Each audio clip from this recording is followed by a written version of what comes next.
Hey everyone, Namaste. I'm back again with the second video of Larpak motorbike ride. So this is early morning view, amazing view. मेरो नाम talk Bahadur Ghale म चाहिँ hotel चलाउँदै गर्छु है ल कसैलाई बस्नु पर्यो भने हुन्छ यो होटलको चाहिँ यहाँनिर छ हैन हाम्रो पेजमा पनि हो यस्तैले हो बाइक बिगार्ने चाहिँ बाइक स्ट्यान्ड गरेर हैन बाइक स्ट्यान्ड गर्यो अब क्लचेट पनि उडायो फेरि So अहिले चाहिँ guys हामीहरु चाहिँ जाँदैछौँ all the way to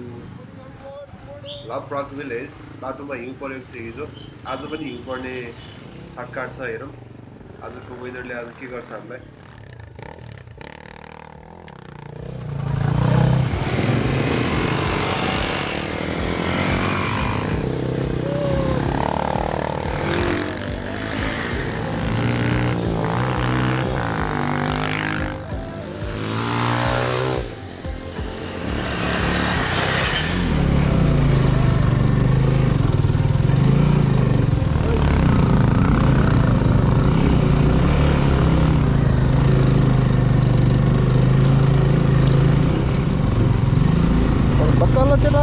धक्काल्नु पर्यो सयो यस्तो अफ रोड बाइक थियो कि हैन मेरो चाहिँ डबल लोड बाइक थियो त्यही पनि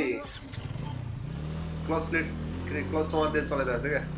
त्यही भएर मेरो क्लच प्लेट त जान्नै थियो त्यो भएर अलि एकछिन पछि त क्लच प्लेट गयो पनि अब के गर्ने थाहा छैन केटाहरू अगाडि लाग्यो त्यसपछि अब हाम्रो नलागे पनि उपाय छैन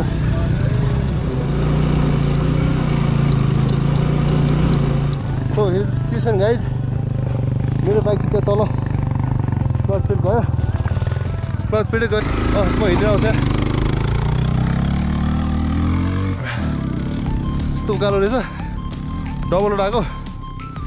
क्लच प्लेट गएपछि फेरि के उपाय लागेन यार अब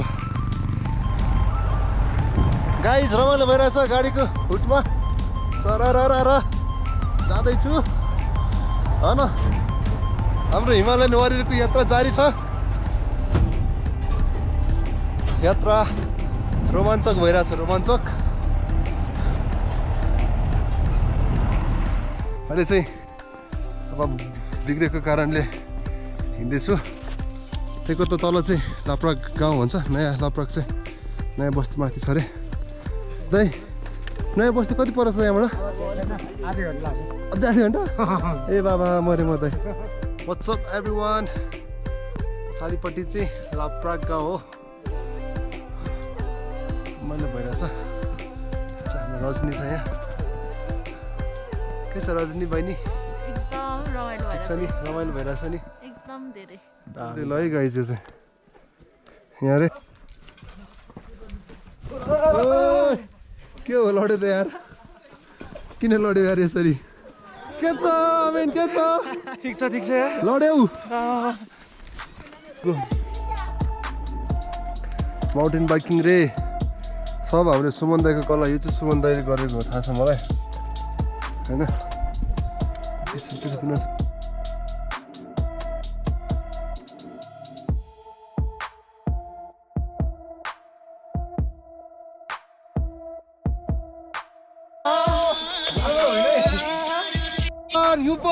यो पर्यो के गर्ने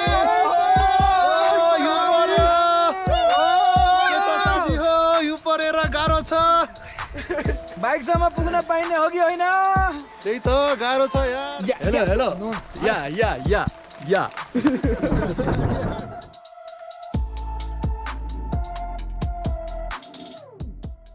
सो गाइज खतरा हिउँ परिरहेछ अहिले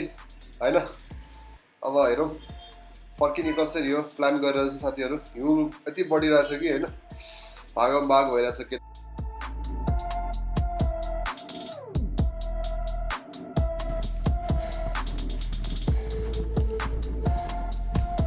बाइकर्स टिम हाइकर्स टिम भएको छ होइन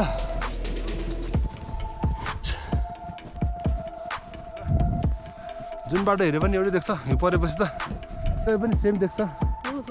यहाँ गयो नि सेम देख्छ अब बाटो चाहिँ कुन चाहिँ हो त होइन त्यही भएर माथि लाप्राक पुगेर आयो बाइकलाई चाहिँ बिग्रेर यहाँ छोडेर गएको बाइकको स्थिति यस्तो रहेछ अब यो बाइकलाई चाहिँ तल कसरी लाने भन्ने कुरो छ सकेला यस्तो हिउँ परेछ फेरि अहिले त अहिले जाँदा केही थिएन गाह्रो छ के गरौँ हाम्रो रजनी बहिनीले कसैले बाइक होल्ड गरिनु भएको छ चिप्लिन्छ भनेर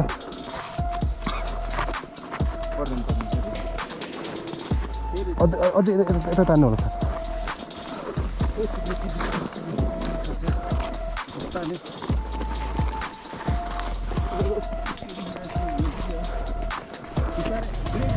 मेरो चाहिँ अब क्लच प्लेट छैन साथी हो त्यो भएर गियरमा जाँदैन